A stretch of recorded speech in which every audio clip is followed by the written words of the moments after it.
Bonjour à tous, aujourd'hui je vous propose de découvrir si vous risquez de gagner prochainement à l'euro-million. Bon, vous le savez, vos chances de décrocher le jackpot à l'euro-million sont vraiment très faibles. Oui mais, très faibles comment? Genre, faible, ou bien, faible. Pour le savoir, une seule solution possible. Il va falloir compter tous les tirages. À l'euro-million, tenter sa chance, c'est choisir 5 numéros entre 1 et 50 et 2 étoiles parmi 12. Par exemple, 6, 11, 26, 31, 44 avec les étoiles 7 et 11. Mais un autre tirage possible pourrait être 1, 2, 3, 4, 5 avec les étoiles 7 et 8. Et à ce propos, il est temps de tordre le cou à une légende urbaine. Ces deux tirages sont aussi probables l'un que l'autre. Je sais aussi que certains notent scrupuleusement dans de précieux carnets secrets les résultats de chaque tirage en se disant sachant que la boule 17 est déjà sortie 7 fois ces 3 dernières semaines, mais pas du tout le mois dernier, alors sa chance d'apparaître mardi prochain est de... Stop!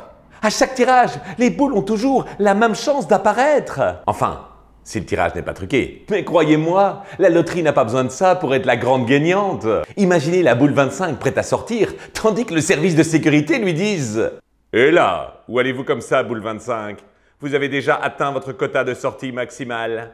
Bien sûr que non, ça n'aurait aucun sens.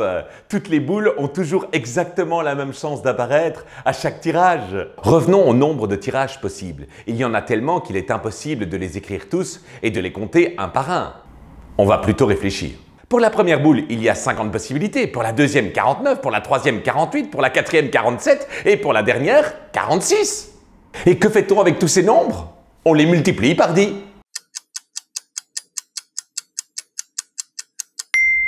254 251 200, pour être précis. Heureusement qu'il n'y avait pas des 72 et des 43 dans la réponse, j'aurais été perdu. Et ce n'est pas tout, car n'oubliez pas qu'il y a aussi les étoiles. 12 possibilités pour la première et 11 pour la seconde. Soit 12 fois 11, et oh, c'est pour rire, 12 fois 11, 132, je le sais. Il ne nous reste plus qu'à multiplier ces deux résultats et nous avons le nombre de tirages possibles à l'euro-million. Mais c'est gigantesque ça, plus de 33 milliards. Il n'y en aurait pas un peu trop quand même? Bien vu, ça c'est la bonne nouvelle. On a compté un peu trop de tirages. Pourquoi? Parce qu'à la loterie, l'ordre des numéros et des étoiles n'a aucune importance. Que vous cochiez 11, 36, 21 ou 11, 21, 36 ou 36, 21, 11, c'est toujours le même tirage. Ça signifie quoi? Mais que tous ces tirages ne doivent compter que pour un seul. Avec 3 numéros, il y a 6 séquences possibles. Et avec 5 numéros, il y en a 120. Comment je le sais? C'est mon secret. Mais non, c'est très simple. Il suffit de calculer 5 x 4 x 3 x 2 x 1. En maths, on appelle ça calculer des permutations. Et avec les 2 étoiles, c'est encore plus facile parce qu'il n'y a que 2 permutations possibles. 2 x 1. Maintenant, on y est. Le nombre de tirages à l'euro-million, c'est ce nombre, divisé par 120 pour le nombre de permutations des 5 numéros et divisé par 2 pour les permutations des 2 étoiles.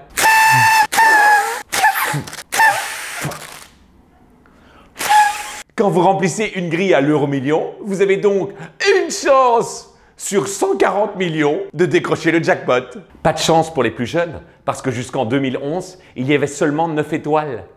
Ça change beaucoup. On avait quand même beaucoup plus de chances de décrocher la timbale. Tandis que maintenant, c'est vraiment peu. Et encore, si je traduis cette fraction en pourcentage, on croirait qu'on a encore un peu moins de chance. Pourtant, je ne triche pas, ce sont exactement les mêmes valeurs. Exactement. Ça fait pas beaucoup tout ça, Va falloir continuer à travailler. Je dis ça pour vous, parce que moi, c'est pas un travail de parler de l'effet waouh des mathématiques. C'est un plaisir. Pour vous donner une image mentale. J'adore les images mentales. Quand vous jouez une grille à l'euro-million, vous avez autant de chances de décrocher le jackpot que de choisir le bon centimètre. Un seul centimètre sur un chemin allant de Bruxelles à Rome. Un seul centimètre sur 1400 km. En mathématiques, ça porte le nom d'un effet surprenant, un effet étonnant, un effet que moi, j'ai l'habitude d'appeler l'effet waouh. À la semaine prochaine pour un nouvel effet waouh. Et pour ceux qui habitent la région d'Orléans, j'ai même le plaisir de vous annoncer que je serai vendredi prochain, le 3 juillet, à la Nuit des Maths. Je vous embrasse et à très vite.